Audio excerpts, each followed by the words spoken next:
but that's o'clock p.m. Eastern on this RotoWire YouTube channel.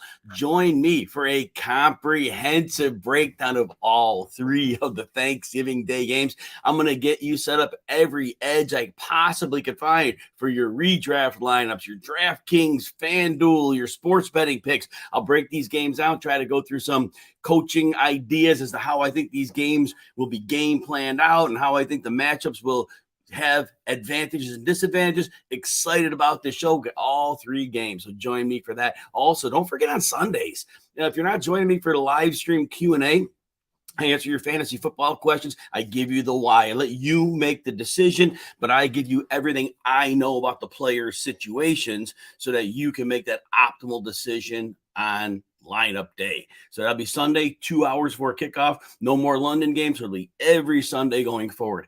All right, now let's talk about the players. These are my trends. And now this is the big thing with fantasy football, right?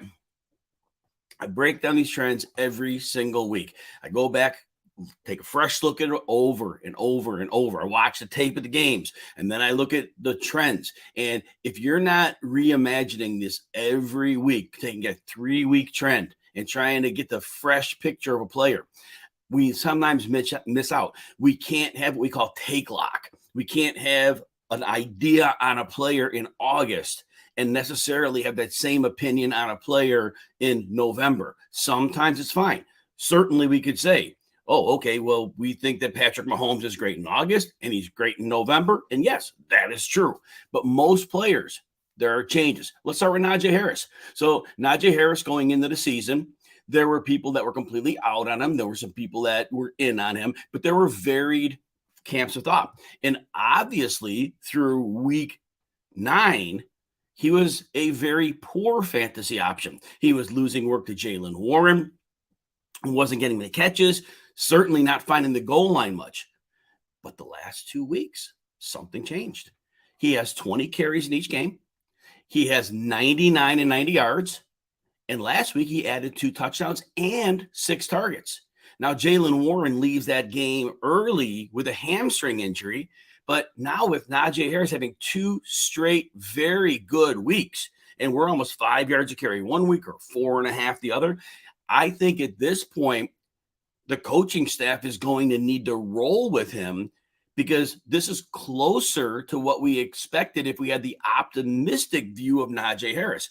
And look, do I know what it is? Not necessarily. Certainly the quarterback isn't gaining the respect of opposing defenses. That's not the case. Nobody's worried about Kenny Pickett. But maybe that preseason foot injury, maybe it was a thing. Maybe it wasn't.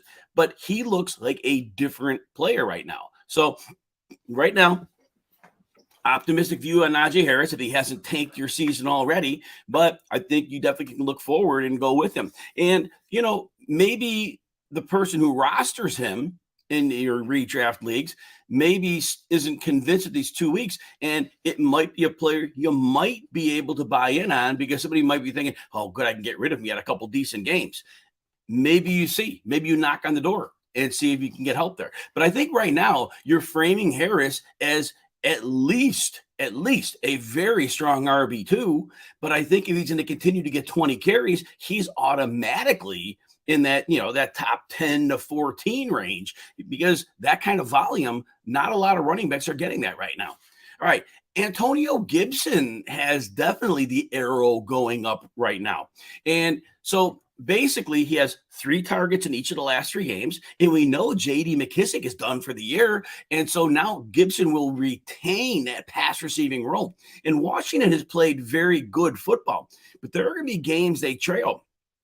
And Washington themselves, they call it their turbo package. That's their hurry up package. Well, he will be featured in that package. And so there will be games going forward where he may get 8 targets. And that would not surprise me. So definitely look out for that. But also what I thought in 2 of the last 3 weeks, Gibson has actually taken snap share significantly away from Brian Robinson. Now, so I'm looking at my notes here. So last week, Gibson played 68% of the snaps, and he outcarried Robinson 18-15. And in week 9, it was similar. Now, in week 10, that Philadelphia game, Robinson did dominate the touches. Robinson's like a 3-yard per carry guy, and there's very little chance of an explosive play with him. Gibson, on the other hand, and I know Coach Rivera doesn't necessarily like him because, again, and I've mentioned this, I understand. He doesn't think Gibson has the instincts of a running back because Gibson is a converted receiver. And it's true. I see there are runs he has where he isn't finding the correct hole or making the correct move and reading the blocks. I see that. But you can't ignore the explosive element that he adds to the game. He can break off a 20-yard run. He can take something to the house. And I think the fact he's seen that high snap share in 2 of the last 3 games, I think Coach Rivera has to realize Robinson is a better technical running back, but Gibson probably gives his team a better chance to win, unless, like the Philadelphia game, you are just looking to move the chains. You're looking to shorten the game. To me, that game script was very good because they were playing what I believe is a superior Philadelphia team, but they had a tactical advantage by grinding, and they converted an insane number of third downs. But Antonio Gibson is definitely wheels up right now. Next player. So this is maybe short term. All right, I get it. So Melvin Gordon was cut, and you heard me saying for weeks that he's a declining player. I didn't think for a minute they would say Latavius Murray is a better off fit for them, but apparently, I'm sure Gordon was complaining behind the scenes. I can't say that, but basically his demeanor on the sideline made me believe that. It felt like he was somebody that was not happy and probably made that known. Will he pick up somewhere else? It's possible. Teams need help at running back. I think Melvin Gordon is close to the end, but I think that he could latch on somewhere.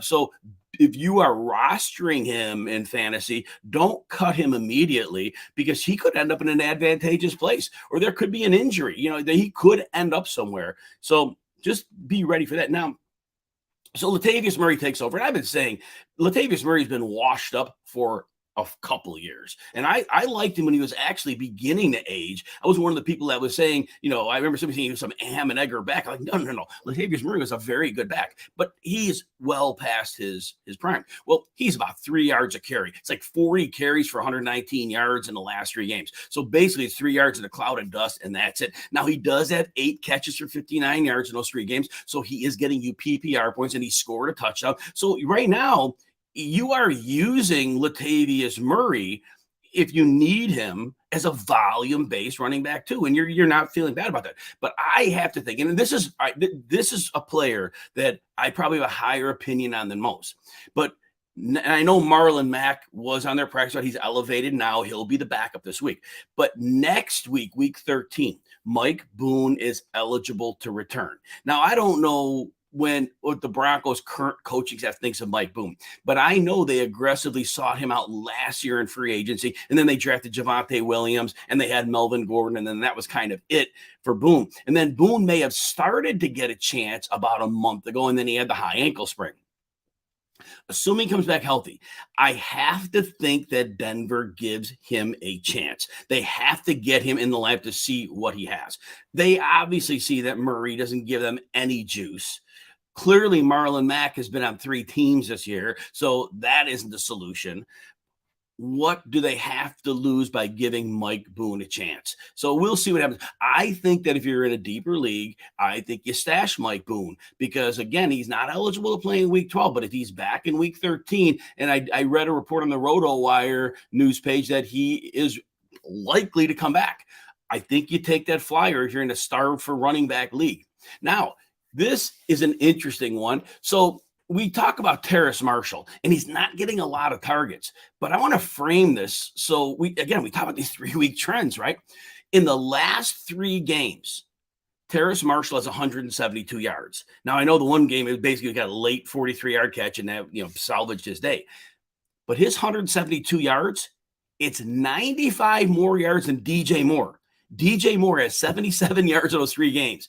Shi Smith has 63 yards. Shi Smith has 14 fewer yards than DJ Moore, but Terrace Marshall has more than both of them combined with about 30 yards to spare.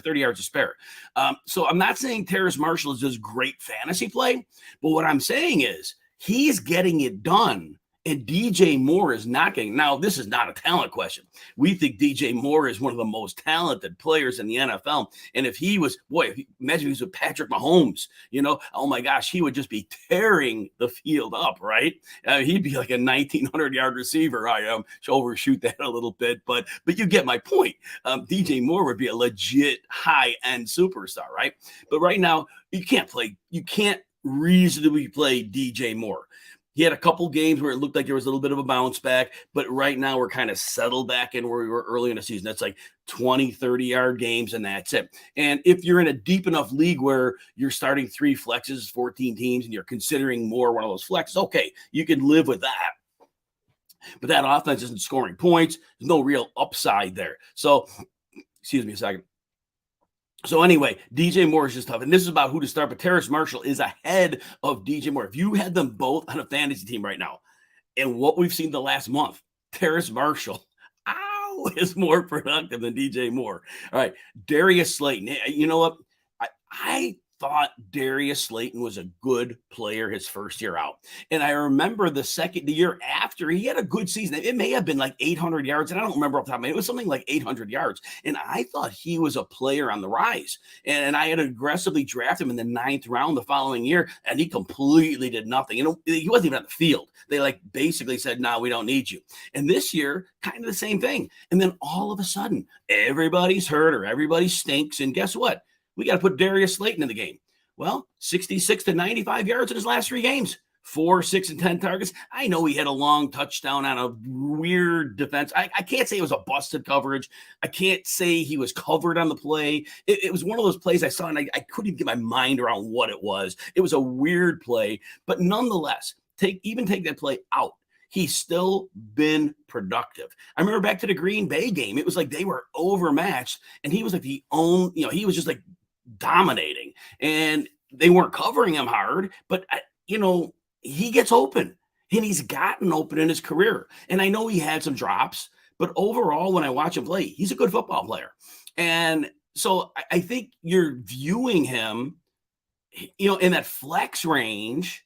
The yardage he's put up is like wide receiver 3 range for sure in the last 3 games, and he should continue to get targets. Now, I'm terrified by the Dallas matchup, but I've seen him get it done because they have to throw in who else do they have. So I think Darius Slayton should have enough targets to have a floor, and there could be some garbage time in that game, and we'll talk about that game tomorrow. And I know some people think the Giants will win, of course, and that's fine, but I'm going to break that game down tomorrow. Remember, Wednesday at 1 Eastern on the RotoWire YouTube. If you're watching me wherever you're watching me right now, that's where we'll be that time tomorrow. We'll break those 3 games down and get into great detail on all of them. All right, the next one is Nico Collins. And again, this is more of a flex play. He's not on this wide receiver 3 map yet, but he is getting work. And I know there could be a quarterback change in Houston, but I don't know if that hurts. So right now, but he is getting targets, 17 targets over the last 2 games. He has 5 catches in each of those games, 47 and 48 yards. So we're looking at almost 10 PPR points in each game. And for a flex, depending on the depth of your league, right? If you're in a 10-team league, he's not on the radar. If you're in a 12-team league and you got a couple flexes, maybe he's in there. And if you're in a 14-team league, though, for sure, as a flex, he's on that map. And he is a good player. He's learning still, and he can win 50-50 balls, and they'll throw those up to him, and they trail. And so the game script is typically going to make sure he gets looks. But he is a player who could have like a realization moment and make a jump, because I don't believe he's like a true alpha receiver who's going to be an elite superstar. But I believe he could be a very strong NFL player. And I think he could top out, not this year, but as a wide receiver too. So if you're in those dynasty leagues and some people are just overlooking him and think there's nothing there, I do think he'll become a wide receiver too in this league. He's not going to be that guy's going to get 12 targets a game. But I think he's that guy that's going to get you in the 6 to 10 target range and be productive with those. And I think he'll be a red zone presence. Now, interesting, Drake London hasn't had 40 yards since week 3, right? But I think we might be able to have an optimistic view of him after the Kyle Pitts injury. So Pitts was soaking up like 7-8 targets a game recently. They really don't have another tight end who they could get the ball to in that role. And they're going to have to reimagine their offense a little bit. They were running a lot of 2 and 3 tight end sets. The injury to Pitts is going to compromise that. It's actually going to compromise their run blocking a bit because they use heavy personnel packages. And so basically 13 personnel may not be available to them. 12 personnel will be dicey as to who's on the field, because the one thing is Pitts gave them, even though they weren't good at it, the ability to throw the ball out of the heavy personnel. Whereas if they're just putting, Parker Heese and backup tight ends or secondary tight ends on the field, they're not pass catching options. And so what we might see is, defense are like, no, they're not passing at all. Drake London, though, has a 7, 6, and a 3 target game in the last 3. But I think we could see an elevation of targets. We could see him get to 10 targets game. Going from 7 to 10 when you're taking Pitts 7 to 8 out of the equation, I think that's reasonable because Drake London is an alpha. Early in the first 3 games of the season, he produced well. He was on his way to looking like he was going to be a wide receiver too, and then all of a sudden it fell apart. But I do think the Pitts injury, and unfortunately for Kyle Pitts, I always feel bad when a football player gets hurt, but London has some potential upside. I think if you're a speculative player, he's somebody you might seek in a trade, because some people might not be thinking that the Pitts injury relates to a wide receiver. I think it may have to. So I think you make a speculative ad there. I think you may even give DFS consideration to London, because if that happens, the market's not going to necessarily see that coming. Now, can Marcus Mariota get him the ball? That's another question for another day. But hey, on a given week, he seems to find Damiere Byrd just fine, for whatever that's worth. Damiere Byrd has more yardage than London. I want to say over the last 5 games. It's like Byrd plays like half the snaps, but yet he gets good yardage. He had a goose egg one week, but he's getting like 50, 60 yards in most games. Don't understand it, but it's happening, right? Josh Palmer. So Mike Williams. And that was, I was telling people in the live stream starts it. And remember, that live stream starts at 2 hours before main slate kickoff on Sundays. Definitely join me on where you're seeing me right now. Join me there on Sundays. What I'll do is I will always give you, when you ask me a lineup question, I'll tell you everything I know about the player situations in that game. Let you make the decision, but I'll tell you who has the upside, the downside, who has the floor, why they do, what injuries impact them. So definitely join me. But back to Josh Palmer. I was worried last week. I said Mike Williams and Keenan Allen, it's not like they were coming into that game with a full bill of health. Now, Keenan Allen cashed the check, but he was on a limited snap count, and Mike Williams took him 1 catch to re-ding his ankle, and that was my concern, that both of those guys weren't fully healthy. Either of them could have gotten a setback, and it happened that Williams was the one. It could have just as easily been Keenan Allen. But that said, we're back to Josh Palmer. 28 targets over his last 3 games, and I know those were without Keenan Allen and Mike Williams, but in the last game, Palmer had a lot of targets when Williams went out.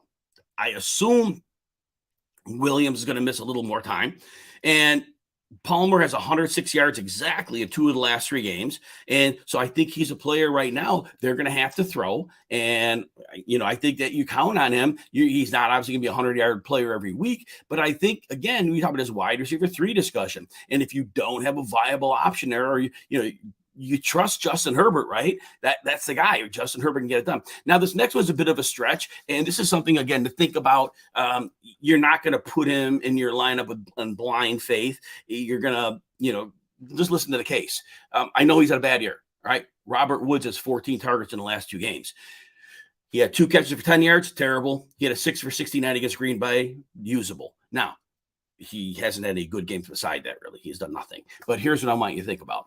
So in 2 of the last 3 games, I've seen opposing defenses try to take Derrick Henry out. Basically, he said, you know what? Tannehill's got to beat us. And Henry got the job done against Green Bay.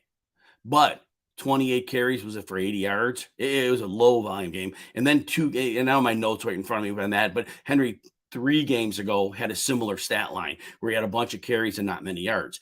And so, and if you watched my yesterday's stream, And you can go back and find that if you need to see it. But I talked about the recent trend and how we understand that when teams can take away something, especially if they realize there were like 5 games on Sunday in week 11 where the opposition clearly said, we don't respect the passing attack. We completely respect the rushing attack. So we are going to make them win with the pass. And some teams it was successful. Some teams it wasn't. Ryan Tannehill broke Green Bay for doing it. And Jacoby Brissett, even though the Browns lost, went for over 300 yards, and I believe 3 touchdowns against Buffalo as Buffalo went to take Nick Chubb away. And so in fantasy, those are our contrarian moves when we realize that can happen. And that can happen in the Dallas game on Thursday. We'll talk about it tomorrow. Join me at 1 Eastern for that live stream. I break these games down. But there's a possibility. We've seen Saquon Barkley in 2 of the last 3 games. We've seen him severely limited on the ground because, again, defenses want to force Daniel Jones to beat them. And that's a risk you should take. Seattle did it. Detroit did it. And it's a very viable strategy. All right. So that leads me to Robert Woods. So Robert Woods, now with Treylon Burks back, Treylon Burks gets treated like the alpha because he is. And if teams are going to try to take Henry again, you watch the matchup. If it's a defense that's capable of loading the box. And Robert Woods showed, you saw him in that last Thursday night game. He still gets open. He's a very reliable receiver. His bad numbers weren't his fault. But if they're forced to throw, Robert Woods could have a good second half of the season. Not wide receiver 1 or 2 anymore, but 60 yards in a game. I think there's a world where in the right matchups, we study it, we prepare it, but we can see this might be a game where Robert Woods does well. So be open to that possibility. And the last one, look, he's probably not on too many waiver wires in 12-team leagues anymore, but Juwan Johnson, he's had a solid floor at tight end. He's been playing like 75% of the snaps for a while now, and 42 to 47 yards in his last 3, 4 touchdowns in the 3 games he scored in each of them. And that's a 3-game trend. He scored beyond that as well. So Juwan Johnson, will touchdowns be sticky? No, we understand there will be weeks, 2 weeks he doesn't score, maybe even more. But we know that he's a player they look to in the red zone, and he has been reliable. All right, before I get to questions, if you're watching on YouTube, please smash the like and subscribe button. I'd appreciate that greatly. And again, if you like the content at RotoWire, what we have here, let's go to rotowire.com/try. We'll get you 2 days free behind the paywall. No credit card needed, just an email address. And I just wrote a Thanksgiving article. For the Thanksgiving article, I do the player rankings for the whole day. I go over the pie rankings, side rankings, beer rankings, some fun. It's a fun article. If you're over there, check that out for sure. All right, let's see what questions we have today. XM Tucci, Mario Tucci, here we go. Should I trade away Jacoby Myers and Jahan Dotson to get Patterson, Algier, and Landry? All right, so Jahan Dotson, again, is very speculative, right? Because trading him away is not a bad idea. He had that early season touchdown barrage where he was scoring a number of times. And that offense is kind of tough to predict, especially with Taylor Heineke. Taylor Heineke, the one thing he does do is he gets the ball to his superstars. And right now, that's Terry McLaurin. That's the guy who gets the ball a ton. So Dotson's going to be your hit or miss. Myers has that high floor for you. So now Patterson, here's the deal with Patterson. So Patterson last week saw about 50% of the snaps.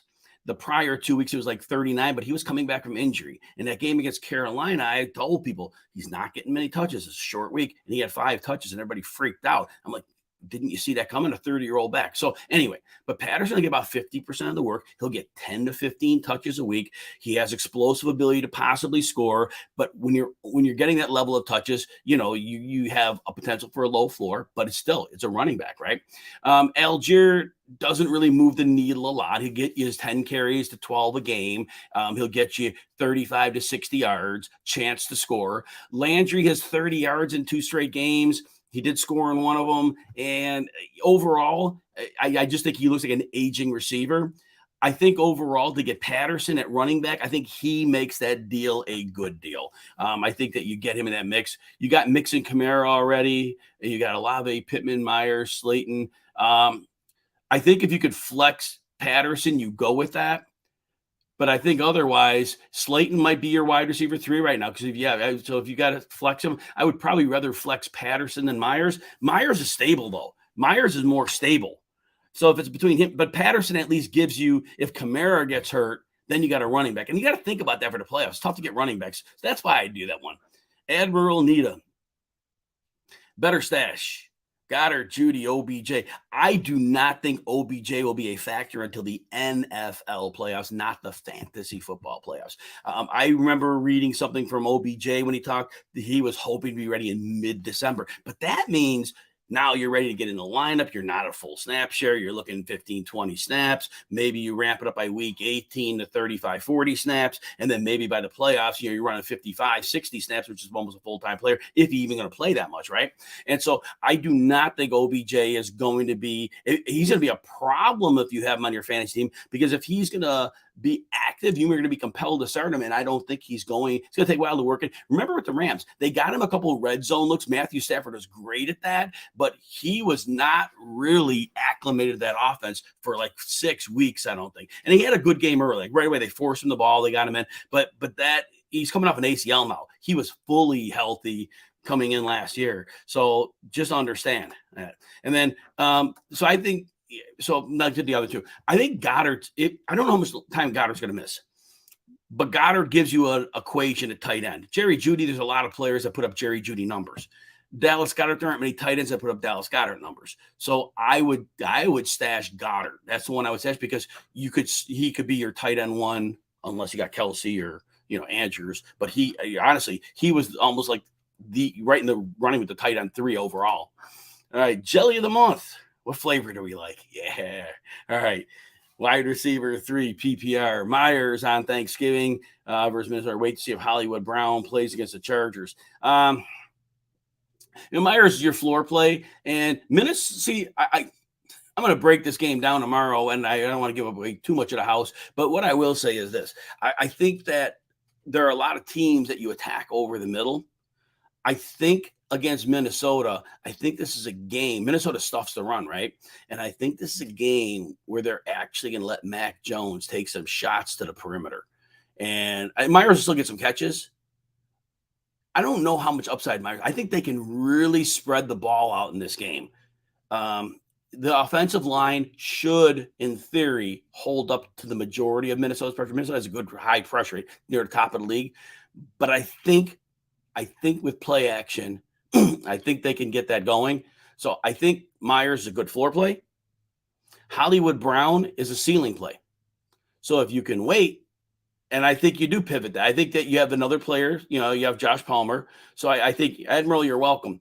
So I think that you frame this, Hollywood Brown has real upside. And even if it's Colt McCoy, he should, because DeAndre Hopkins obviously, takes the tension where Brown can't be the focal point of the defense. So I would give that a shot because I think Josh Palmer has a similar floor to what Myers might have, especially based on what he's doing later. Power Lift USA, Burks or London rest of the season. It's funny, right? It's like, in some ways, it's the same guy. It's the same quarterback. It's the same team, except for Tennessee's like a winning organization. No offense to Atlanta, but I mean, Mike Vrabel, they just know how to win, right? So, all right, that said, I think from a game script perspective, I think London would be the potential guy to see more targets than Burks. Because in the games where defense can try to take Derrick Henry away, all right, those games will have those. But in the games that teams can't, they won't go away from Henry. But I think there will be games with Atlanta. Atlanta will be more likely needing to rely on the run. Their defense is bad. They're going to trail more than Tennessee will. They may have to throw more. And I think with Pitts out, London could be a recipient of targets. I think they're very, very close. That's very close. We saw Burks at a 50-yard garbage time catch, which really padded his numbers, but he's still a good, very good player. I think London, because he has less competition too. I really think the running backs are, no Pitts. I think he has less competition. I think Robert Woods is actually, he's clearly not in Burks' class, but he's competition for targets. And Austin Hooper's coming on, so he's competition for targets. I say London. Michael, would I start Kmet or Dalton Schultz? We don't know the condition of Justin Fields' shoulder right now. I tell you this, we know that Schultz gets targets. And we throw last week out. It was a blowout, right? In the blowout, everybody sat. They only played like 60% of the snaps. There was very low snap rate for all the Dallas regulars, the receiver and tight end. But Dalton Schultz sees his targets, right? And he's going to see his target. Dallas is going to run a lot in this game, but it's not like Dak isn't going to throw. And Schultz really is the second guy in the passing game. It's just the way Dak loves him. Dak counts on him. He knows where he's going to be. And so I think Dalton Schultz gives you that floor, whereas Kmet's floor, he's been very touchdown dependent lately, whereas Schultz can get it cashed without scoring a touchdown. And I think that's why you go with Schultz. Nothing scary about the Giants matchup either. Nothing scary. I'm going to break that game tomorrow again, 1:00 p.m. Eastern on this very channel. You'll catch me. I'll break all these games down. MSA, Josh Allen for more than 300 only once in the past 4 weeks. So, but he did throw for way over 301 of those. So we can't. That's what we gotta look at, right? You're welcome, MSA. So we have to understand that we know the elbow's an issue, right? We do know that. But when we watch him play, it's not like I see anything in his game that makes me think, well, he's not Josh Allen right now. And the fact he has a big game in those three, he's been struggling all year. And I don't think it's the elbow. I think Josh Allen has a lot of things that aren't perfect about his game. And some defense can manipulate and expose those to a small degree. Allen's talent overcomes a lot of that. He's just so physically gifted. I'm going to break this game down tomorrow, though, in detail. But in terms of Allen, it's going to be very matchup dependent. Teams are coming in, and the zones of today are very good about not tipping where people are moving until the snap. And with Allen's elbow maybe not being completely 100%, I think it's giving him more time to think. And that's not good. He needs to react, right? But I think the matchup this week, I'll talk about it tomorrow. We're not going to worry about that this week. This week is not going to be an issue at all. But I think defenses have, again, fantasy football, Josh Allen's the number one quarterback. We're not questioning that. But from a quarterback standpoint, he's not been great this year. Sorry, I'm saying that. I hope I don't upset anybody, but it's the truth. The interceptions, he had 3 games in a row with 2, and he's just making mistakes. Not all injury related. But we'll talk about that. But I think overall, the flaws in his game are being exposed a bit, but he can overcome that because he is so physically great. Randy, all right. You have Kyler at quarterback. I know. The problem with Tannehill, and if you watched yesterday's show, which I don't know if you had the time to, but I talked about how these defenses, some of them can take away something. And Derrick Henry seen it 2 out of the last 3 weeks. Saquon Barkley seen it 2 out of the last 3 weeks. And so many teams are going to dare the quarterback to beat them. Tannehill had a game. He had a game. Normally, Tannehill isn't making those throws. Now, I will say Green Bay all year has been soft in their coverage. And basically, the receivers were all getting the quick step inside. And Tannehill basically was pitch and catch. It was like the corner, especially Rasul Douglas, moved from the slot to the outside. So he may not have been as equipped. But Jair Alexander, I thought for sure they would at least jam the receivers. If you're going to stack the box and you're going to trust your corners, you almost got to jam the receivers. Because Tannehill can't have a free pitch and catch, and that's what he was getting all day long. Robert Woods was wide open all night long. And so Tannehill's not going to have that frequently. And it was just a perfect storm. So, and I haven't gotten into other than the Thursday matchups. This is, again, still early in the week. We haven't barely turned the page on week 12. But Tannehill's going to be real hit or miss. When they can ride Henry, they will. They don't want to ride Tannehill. So, I don't know if Murray's healthy and they get Marquise Brown back, you're starting Murray every week because that whole dynamic changes with Hopkins and Marquise Brown out there. But you have to let me know who else you got, Randy, out there too. Drop D-Hop and Eckler for Kelsey and Amon-Ra St. Brown. So it's realistically having a running back. You're talking about having you can sometimes not replace a running back. If you get rid of Eckler, and I don't know which side you are on this deal. The side giving up Eckler is in big risk, right? It's big risk because if he goes down, hard to replace him. Tight end, you can't really replace Kelsey, but like I said, Juwan Johnson, all right, he didn't get your Kelsey numbers, but he gets you 45 yards with a good chance for a touchdown. Running backs in the waiver wire, you're hoping to carve off 5 points, right? And so I tend to lean on the running back side of the deal here because of the value, right? I think overall, this is a very even deal for both sides. I actually, Hopkins, if he's going to see 15 targets a game, I never projected that. 10 targets a game is 170 a year. Hopkins is seeing all but Williams like 13 plus targets. I don't even get that type of usage, but that's what he's getting. And does it stop? Might not, right? So St. Brown, though, has been 11 yards per catch, but he's not getting the volume that D-Hop's getting. Eckler and Kelsey are kind of even, right? So I'm saying the Eckler side. Alec, is it safe to drop Pitts? So he is on IR. I'm going to do a quick check for you. I checked the RotoWire page right here. I do believe he is on IR, and it's surgery. MCL. Oh, his estimated return per RotoWire is January 1st. Fantasy playoffs should be over. So based on that, so let me see here. 2 to 4 week recovery time. He'll miss at least 4 games. So that's week 12, 13, 14, 15. So, but the estimated return of 1-1's got to put him a little later.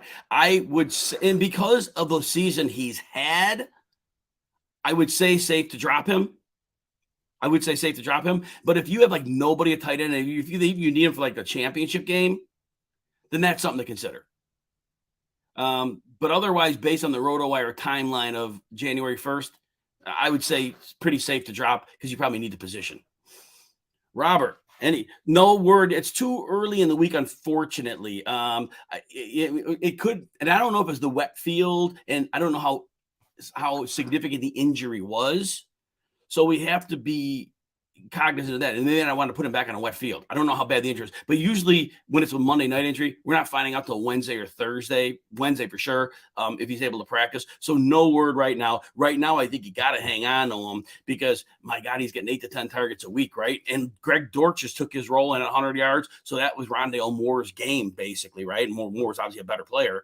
And with those Marquise Brown coming back, man, field's going to be open for Rondale. So try to keep him if you can. Admiral, what do I do with Deontay Johnson? I have my notes. Let me see what I got my notes. I was not optimistic on him. Let's see. Yeah, let me check my notes on him. Deontay Johnson. Last 3 games, he has 19 targets. So it's like 6 targets a game. And he's caught 14 passes, but only like 40 yards a game, and he hasn't scored a touchdown. Can he pick his complete? So, really, you're getting about 5 for 40 a game. And non-PPR. So you're looking at 4 points a game. They don't get in the red zone much. They don't look to him when they get there.